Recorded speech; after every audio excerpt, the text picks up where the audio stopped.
Today's discussion will attempt to establish the factual contours for a better understanding of nature-based tourism and how it may be practiced in a sustainable manner.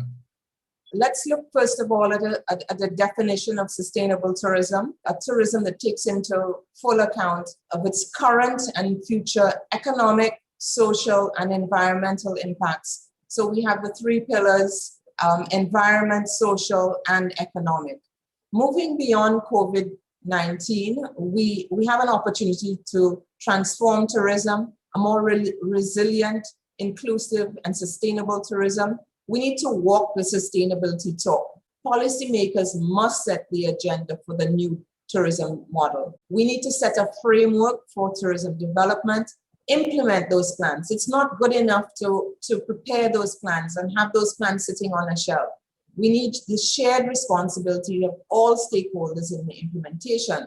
But the policymakers need to lead if we are looking for that desired balance. We need to facilitate community tourism. We need to create linkages to other economic sectors. We need to protect the natural resources, what gives us our competitive advantage. We need to commit to tourism satellite accounts and measuring sustainable tourism. I therefore put forward that if the growth and development of the OECS tourism sector is not improving the quality of lives of our citizens, then we need to rethink it.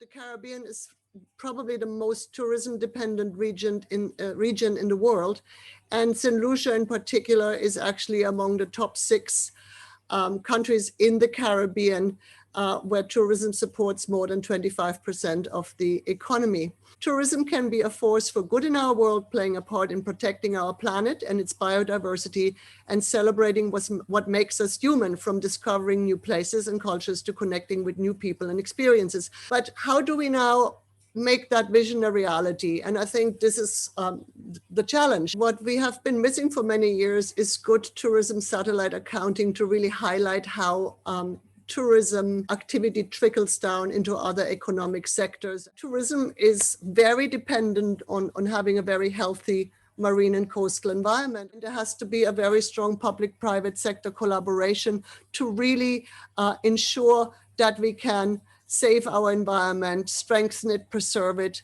and safeguard it for future generations. I want to see this as a rather momentous occasion to, in some form, speak truth to power. So let's reset the Eastern Caribbean tourism button. But we want to assimilate the tourism industry according to the latest standards and rules. I am suggesting, I'm submitting there that we need a disaster risk reduction approach that tackles the root causes of disasters and disaster risk. We need to balance economic growth with the welfare of the society. There's no room for complacency. So it cannot be business as usual. Investment now is critical. Certainly greetings from Dominica, the nature island of the Caribbean. My contribution, as mentioned, will be to present on Dominica's Safe in Nature program. Thinking at that time was, how do we safely host guests with particular focus on limiting the importation of the COVID-19 virus, but allows tourism stakeholders to generate some income? The Safe in Nature program, elements of that included a program that was geared at attracting visitors from our main source market. The program tried to guarantee a managed experience through the first 5 to 7 days of the visitor's mandatory quarantine period. And we did that by establishing what we call the tourism bubble, within which a specific managed activities could take place. So in this way, we're utilizing the natural assets within national parks and protected areas to not only have the guest experience our sustainable aspects of our tourism plan, but to sustain the economic livelihoods of some of the stakeholders and service providers. We believe that this is a wonderful program, and many thanks for the invitation to be part of such an esteemed panel and share one aspect of Dominica's experience. To build a sustainable tourism industry, we really need to understand all of the interconnected risks in order to know how best to invest in the people, the infrastructure, and the natural environment, while also taking into account the growing climate impacts. The Stimson Center developed CORVI, the Climate and Ocean Risk Vulnerability Index, which really produces a holistic climate risk assessment for coastal cities. Our initial Corby projects were piloted in Castries, St. Lucia, and Kingston, Jamaica.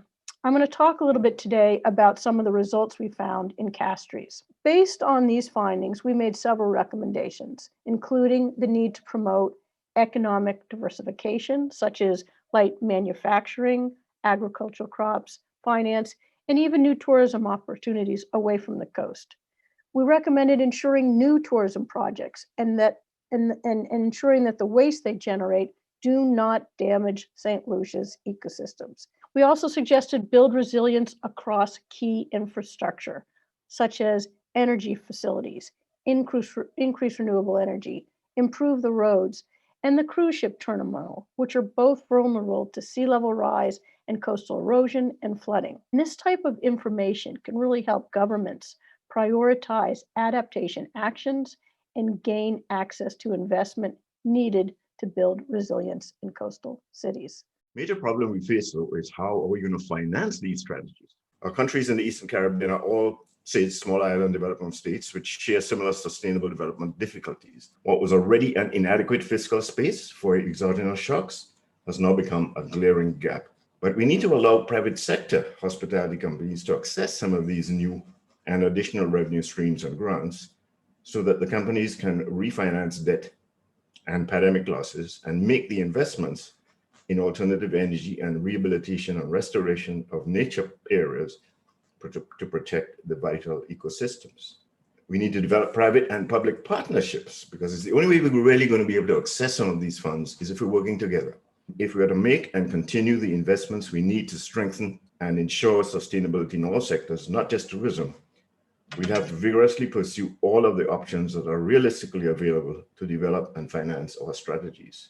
Thank you very, very much for those words. I think you've given us a considerable lot that we can work with, not just in the context of this discussion, but in the context of the evolution of the project.